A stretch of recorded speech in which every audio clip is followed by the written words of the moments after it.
gente, boa noite pra você. Roda de Vôlei tá no ar, fica ligado, hein? Hoje tem concurso cultural aqui no Roda, tem muita informação pra você. Ó, informação sobre seleção, Campeonato Paulista, tem também a respeito do mundo do vôlei, né? Aquelas informações do nosso giro de notícias, claro, sempre aqui, não só a sua participação, como a participação deles, os comentaristas. Vou começar com o comentarista do bloquinho, dos dados, dos números, Cacá Bizoc. Boa noite, Cacazinho. Tudo certo? Boa noite, Kalinka, Marcelo, nosso amigo aí em casa. E como eu faço toda noite, o nosso abraço especial hoje vai sempre para quem desenvolve o voleibol em algum projeto social. Um abraço para o Alexandre, lá do NIT Vôlei Mania, da cidade de Niterói, praia de Icaraí, que tem adultos e pessoal da terceira idade praticando vôlei na areia. Um abraço. Aí sim, um abraço também, hein? Ó, do meu outro lado, sempre, toda quinta-feira, o cara que tem a visão da quadra, aquele que sentiu o gostinho do ouro, Marcelo Negrão. Gostinho do boa ouro. Noite. Mandou bem, boa noite, Kalinka, pessoal de casa, Cacá, nosso convidado aí. Mais uma quinta-feira aí que a gente vai ter o nosso espaço sagrado. Já há 2 anos que a gente pode falar do nosso esporte querido que é o voleibol. Boa noite. Boa noite, gente. Vamos falar então agora do convidado? Você que não reconheceu, não, ó, tá curioso. É curioso também a respeito do voleibol. Sabe como é que funciona o vôlei no Paquistão? Como é que é o voleibol no Caribe? Não sabe? O técnico Augusto Sabatini, que é um grande incentivador do esporte, hoje está aqui no Roda de Vôlei, vai falar pra gente sobre curiosidades, como funciona, como tá isso tudo. Então, muito obrigada pela sua participação no Roda de Vôlei. Uma boa noite, fique à vontade, a casa é sua. Obrigado, Kalinka, Marcelo, Cacá. Um prazer enorme estar aqui entre vocês, falando desse esporte que é a paixão da minha vida. Muito obrigado. Agora, é a paixão da vida do Augusto, mas ó, o Augusto e o Cacá, ó, já se conhece aqui, ó, tempinho. Então, eu já vou passar a bola pro Cacá, porque eu acho que nada melhor do que você, Cacá Bizoc, para começar o Roda de Vôlei de hoje, fazendo a primeira pergunta para o Augusto. Então, Augusto, nós tivemos a oportunidade de trabalhar no solo Tietê e de lá o Augusto seguiu uma carreira internacional. E o Augusto tem uma característica, ele vai para onde ninguém nunca foi. É, rapaz. O Augusto foi técnico na Índia, no Paquistão, em Mianmar, agora trabalha no Caribe. Essa experiência, Augusto, como é que começou? Como é que você saiu do Brasil para tantos países diferentes? Olha, Cacá, como eu te disse antes, eu acho que o que me alavancou a seguir essa carreira foi ter bons professores como você, como o meu professor escolar e outros que passaram pela minha vida, como o Tuti, e me impulsionou a seguir e me apaixonar pelo voleibol. Eu tive essa primeira oportunidade de sair do Brasil em 2004, quando fui para o Catar, e aí não parei mais. Fui para um clube no Catar e depois minha primeira seleção na Índia em 2006, Trinidad e Tobago nacional, depois Paquistão, depois Vietnã, Nigéria, Mianmar e agora há 3 anos num projeto junto com a Norseca pelo Caribe, onde eu administrei o desenvolvimento do voleibol em 11 países, que fazia parte da minha região. Então é muito gratificante falar do voleibol, viver o voleibol, que conseguir tudo com isso, porque é uma paixão. E tudo que a gente faz com paixão, com carinho, com respeito, só pode dar nisso. E dentro desses trabalhos que você desenvolveu, Augusto, você trabalhou no Paquistão com a seleção masculina. Sim. E você, eu lembro bem, você estava lá na época de um grande atentado terrorista, que aconteceu exatamente num ginásio de esportes. Eu queria que você contasse para o nosso amigo assinante como é que é essa sensação, como é que vocês lidaram com isso, atrapalhou a atividade esportiva do país? Olha, Cacá, na visão internacional, isso realmente muda, mexe um pouco com todo mundo, né? Mas o pessoal mesmo do Paquistão, os paquistaneses, as pessoas já estão tão acostumadas com isso, que para eles só foi mais um atentado. Nossa. Então, eu recebi vários telefonemas na época, perguntando se estava tudo bem, e realmente foi uma fatalidade e uma coisa que para eles é normal. Então, poxa vida, eu fiquei muito triste porque dentro da prática esportiva, ainda mais no voleibol, que é um esporte muito popular no Paquistão, depois do cricket, vem o voleibol. Então, ele é muito praticado e em quadras abertas. né? Não é quadras abertas, como se fosse uma quadra de saibro de tênis, onde a prática é muito legal, muito legal. E só entrando em mais uma questão cultural, né, Augusto? Não, você entra se você quiser, não, calma, eu lembrei. É que tem tanta pergunta, eu lembrei agora o gancho que eu ia usar. Você trabalhou também em países que os atletas eram muçulmanos, Sim. né? E você, uma vez, você me contou dessas dificuldades que você enfrentava em certos horários, em certas datas. Conta pra gente. Isso acontece muito em países muçulmanos como o Catar, onde eu trabalhei, Paquistão, Dubai também. O país árabe em si, eles têm o Ramadã. Dentro do Ramadã, eles só podem se alimentar depois que o sol se põe. Então, a dificuldade quanto a você, eles podem ter atividade física, mas como é que você vai suportar isso sem estar alimentado? Então, você tem que administrar isso tudo, ou fazer com que eles só treinem à noite, ou porque com condições muito específicas fisicamente, limitadas, você fazer o treino. Mas você tem que se adaptar, não tem como, porque a religião deles é sagrada. Então, nós, como estrangeiros, lógico que a gente quer levar para eles o que a gente aprendeu, o que é o voleibol brasileiro, como é o primeiro do mundo, e eles querem isso. Só que tem determinadas situações que isso não é possível, e uma delas é essa. No momento do Ramadã, é impossível você poder trabalhar de uma forma geral e ampla como é o nosso voleibol. Uma curiosidade, mas as competições, elas param também? Elas dão um tempo nesse período do Ramadã?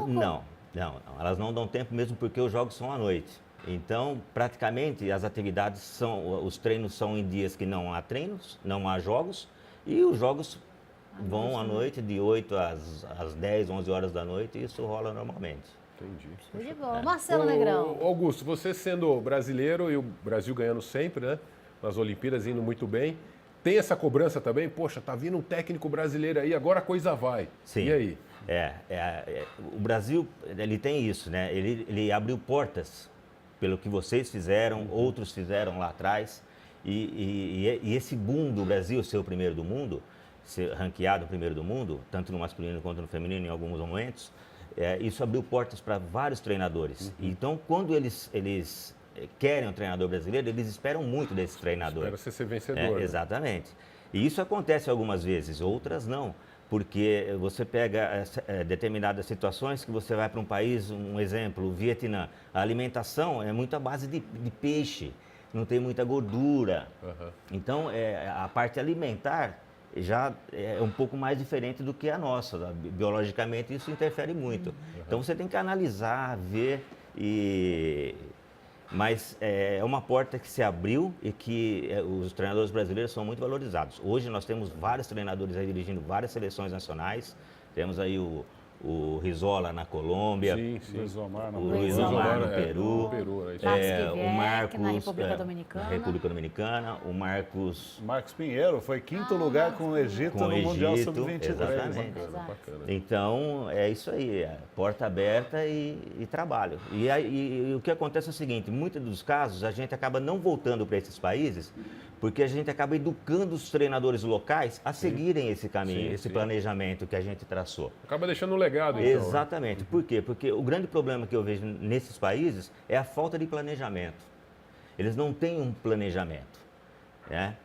E a gente sabe que o planejamento não quer dizer que você vai ganhar, mas não ter um planejamento, isso com certeza... Ô Augusto, quando você chega lá, você é tudo, é preparador físico, é técnico, é tudo, eu mexe procuro, em tudo. Exatamente. Quando eu tenho alguém que é especializado, eu vou me adequando, vou querendo saber como é que é, mas de uma forma geral eu acabo encabeçando tudo, em tudo, porque você tem que analisar, tem que observar todos os... Entendi. Só fazer uma correção. O Marcão foi campeão dirigindo o Egito do Sub-19, Mundial Sub-19. Ah, boa, Cacá Bizoc. Agora, posso fazer uma pergunta? Minha vez, Augusto. A gente falou sobre essa tua passagem fora, sobre já curiosidades, já começamos a sugar um pouco dessa tua experiência de fora. Mas quando você recebeu o primeiro convite para ir para fora, eu queria saber assim, quando você deixou o Brasil para de fato encarar esse mundo novo, onde você estava e por que você aceitou sair do Brasil? Então, eu estava com a Recreativa de Ribeirão, na época era patrocinado por uma empresa não posso falar aqui agora, né? Não pode. Que era o Mesbla Recra. Mesbla? Ave Maria, Mesbla, faz tempo, hein? faz tempo, 96, 97. Calinca, você não era nascida, não, Calinca. não. Calinca não era nascida. E eu fazia parte da comissão técnica juntamente com o Boni e o Risola como técnico, o Antônio Risola. Então, você vê que eu tive bons professores, Sim, Risola, sim. Kaká, Sim. o Tuti, e, poxa vida, pessoas que só me encheram de bagagem e me fizeram chegar até aqui. Porque muito do que eu vi com eles, aprendi com eles, eu acabo levando, né? Comigo até hoje. Esse ensinamento tem que ser para sempre, né? Mas eu saí dali, eu recebi o convite através de um empresário. Na época foi a primeira vez que surgiu um empresário na minha vida. E eu acabei aceitando, né? Falando muito mal inglês. E pra onde? Fui para o Catar. Fui para o Al Arabi Club. Um clube que disputa Sim. mundial. Então, Exatamente. o Catar já tem essa cultura, né? Exatamente. De chamar estrangeiros, né? Inclusive putz, eu não me lembro agora. Ele esteve no programa já também, que participou agora no Catar, no Al Arabi, no mesmo clube que eu trabalhei. O Risotto? O Visoto, exatamente. O Vissoto. Ele esteve no mesmo clube. E ali eu fiquei 2 temporadas. Aí nós fomos disputar um torneio interclubes no Egito e contratamos o... eu tenho até foto com ele aí. Passaram as fotos aí do Augusto. Ele tá carequinha, poxa vida, me fugiu o nome, mas eu vou lembrar até o final. Então nós fomos 3º colocados no torneio, então eles abrem esse leque e esperam muito dos brasileiros. E isso foi me dando foi me enchendo um pouco mais de bagagem, porque com atletas de bom nível você também acaba aprendendo. A gente ensina, mas a gente aprende também. E isso que faz com que a máquina funcione, né? Puta, muito legal. Deixa eu fazer uma última pergunta. Vai. Você acha que os técnicos brasileiros são mais valorizados aqui ou lá fora? Olha, hoje eu acho que lá fora. Hoje eu acho que lá fora. O mercado está melhor para ir para fora. Sim, é bem melhor. E as condições de trabalho? Algumas boas, outras não, mas isso depende do profissional. Eu digo sempre que o voleibol é igual no mundo inteiro, mas cada treinador tem um estilo de trabalho. Alguns conseguem chegar a um objetivo mais rápido do que outros e outros nem tanto. Mas depende muito eu digo sempre também que nós temos o dom de adaptação. Então você tem que se adaptar numa academia que não tem muito equipamento, né? Numa área nutricional que não se tem muita coisa para poder fortalecer um atleta. Então você tem que se adequando e fazendo com que isso melhore. Às vezes é rápido e às vezes não é. Mas isso tem tudo planejado, né? Agora, Marcelo Negrão, um profissional de educação física, para você, é importante, mais ou menos? É muito? O que você acha? Esse cara no esporte, no contexto geral de tudo quanto é modalidade esportiva, né? No Brasil, acho que é muito importante. É o primeiro que vai te ensinar, o primeiro que vai te dar uma bola de qualquer modalidade e vai te ensinar. E ali ele plantou uma sementinha. Então esse cara é essencial no Brasil e infelizmente a coisa não está muito boa, na minha opinião, para esse lado, né, desse profissional, da motivação com a garotada, com a criançada, que o primeiro contato, como eu falei, são com eles na escola e a gente não está valorizando como deveria. Eu acho que é um cara super importante. Então vamos aproveitar e dar os parabéns já, porque amanhã é o dia do profissional de educação física. Então já vamos dar um parabéns, já mandar um agradecimento a todos eles que sempre ajudaram Sim, grandes sim. campeões como Sim. você e tantos outros no nosso país, não só no voleibol, como outros esportes, como o Marcelo falou. E aí no nosso concurso cultural de hoje, então para ficar com a camiseta aqui do Voleibol 1, é só escrever uma frase de por que o profissional de educação física é importante. Né? Por que você acha que ele é importante ou não para o voleibol, para o esporte? Escreve lá no Twitter com a hashtag Roda de Vôlei ou no nosso Facebook, facebook.com/Roda de Vôlei. A gente colocou uma fotinho lá, Marcelo Negrão está desfilando com a camiseta. Você escreve, no final do programa a gente escolhe então o vencedor aí, a resposta mais criativa, tá bom? E para começar o programa de hoje, vamos falar de seleção feminina? Viajou para os Estados Unidos, jogou 2 amistosos aí para se preparar para a Copa dos Campeões. A gente dá uma olhada na matéria e já volto para discutir um pouquinho mais. A vida da seleção brasileira não começou fácil nos Estados Unidos. Apesar de voltar a contar com a ponteira Gabi em quadra, o time não conseguiu imprimir um bom ritmo de jogo. As donas da casa, que estavam com o time principal, venceram por 3-0. 25-21, 25-14 e 29-27, em apenas 1h17. Um dia depois, foi a vez das comandadas de Zé Roberto Guimarães darem o troco, com a vitória por 3-1. Parciais de 26-24, 25-18, 19-25 e 25-15. Dandara foi a maior pontuadora com 19 acertos. Desta vez, o jogo foi mais consistente e com menos erros. Depois dos amistosos, o próximo compromisso será no Japão. O Brasil chega na Copa dos Campeões como detentor do título. Natália, além de capitã, vai participar pela 4ª vez da competição. As equipes elas vêm diferentes, até mesmo que vieram no Grand Prix.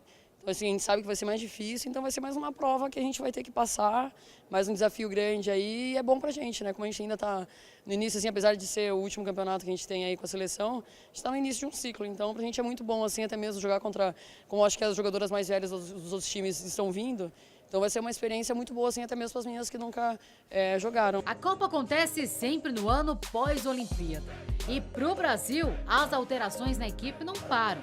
Sarah Ellen foi convocada pela primeira vez na categoria adulta e chega para o lugar de Adenísia, que pediu dispensa dessa competição para resolver problemas pessoais. Está sendo muito importante para a minha carreira profissional, eu estou feliz por estar junto com o grupo e de ter chegado de última hora, elas me abraçado. Denise é a minha inspiração, ela é minha mãe do vôlei. Ela me dá muita força, ela me deu muita força, ela me ajuda o tempo todo e ela é uma pessoa bem presente, assim, não tem vaidade, não tem rivalidade, não tem competição. Nayane voltou a reintegrar o elenco, enquanto Macris deixou a seleção.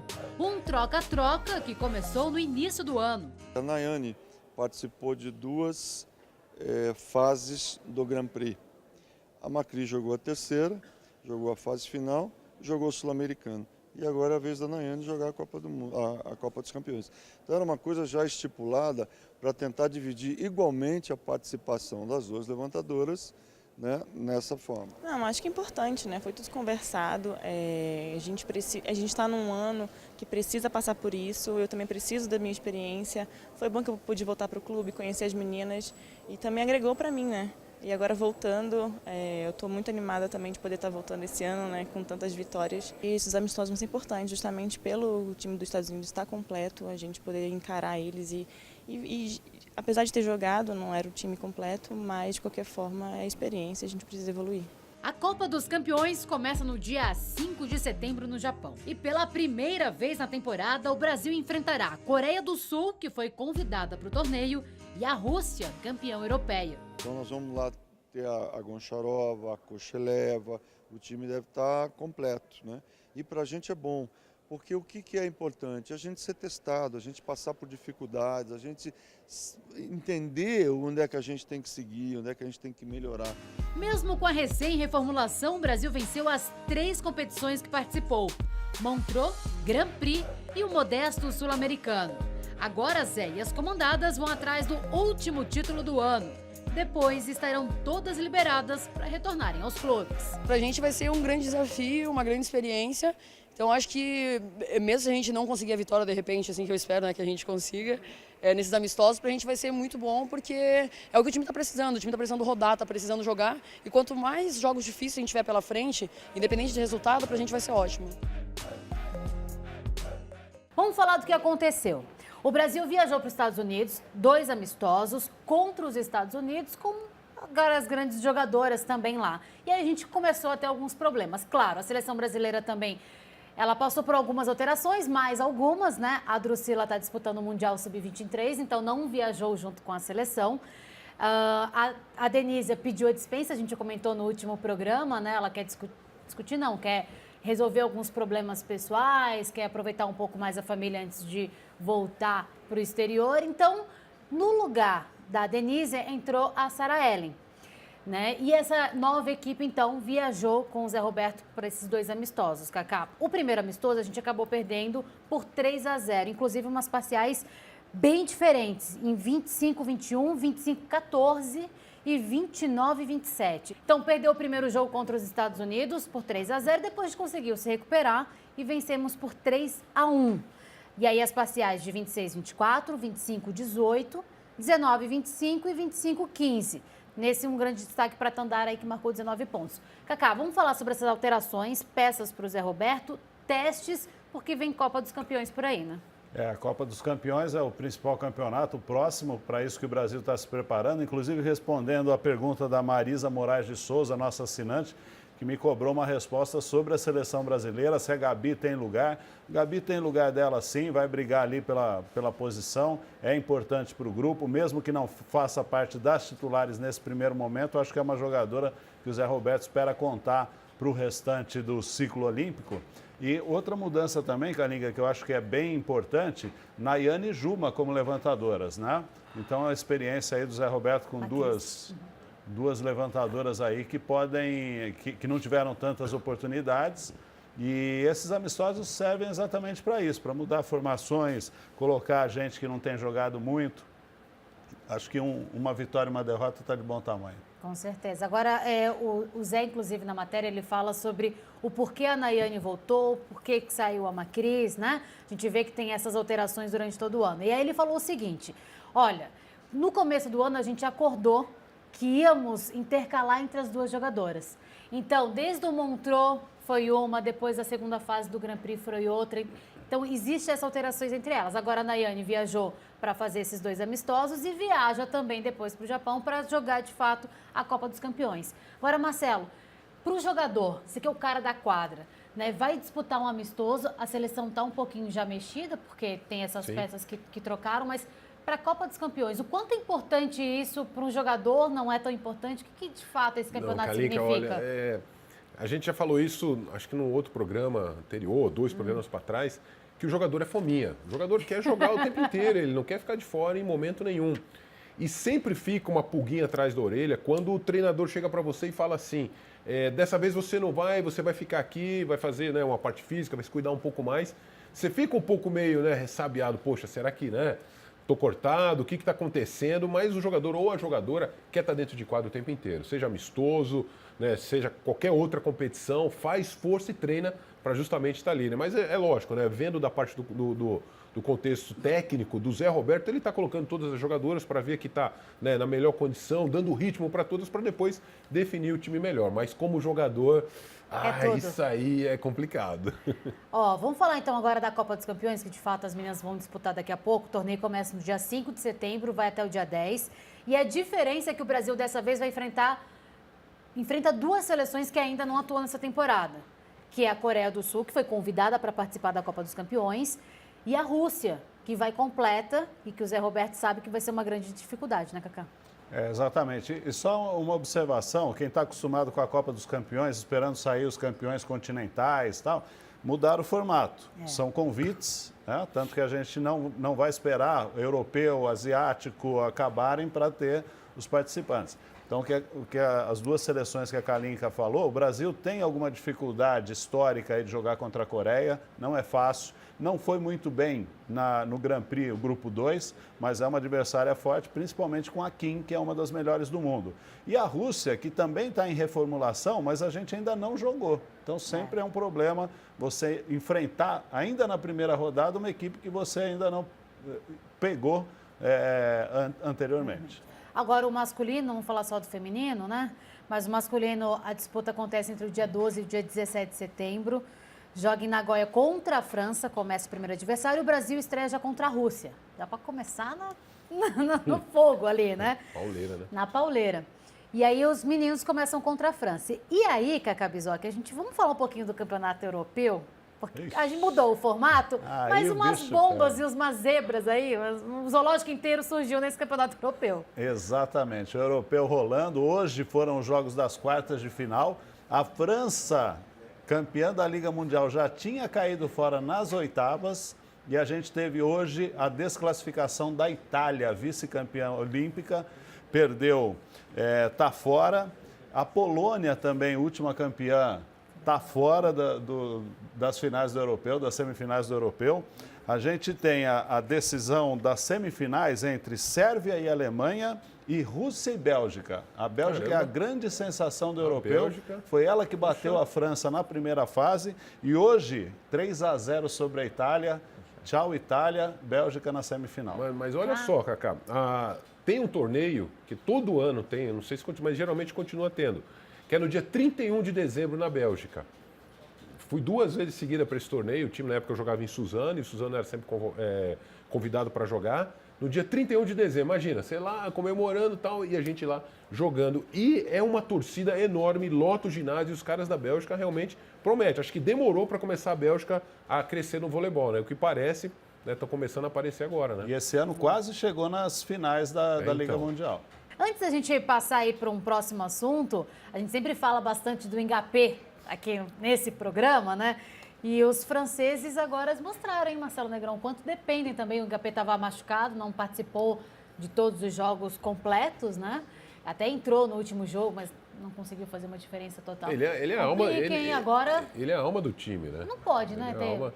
Mas, Kalinka, dependendo das gerações, você tem um jogador base, você tem um jogador que é o cara que puxa o time, é um cara que motiva. A gente tinha na seleção o Serginho. Temos grandes jogadores, mas a gente via que ele era o cara que, quando puxava o time, né, estava em cima, incentivava, ou quando ele estava meio de cabeça para baixo, o time sente um pouco. E isso acontece bastante. É difícil você ter num grupo vários jogadores líderes ao mesmo tempo, né? Então, o Ngapé é um cara que realmente, hoje, no voleibol mundial, tanto no clube como na seleção, ele puxa o time. Né? Joga demais. Não só ele, agora mudando de assunto, o Zaitsev, bomba, polêmica, o momento fofoca do Roda de Vôlei.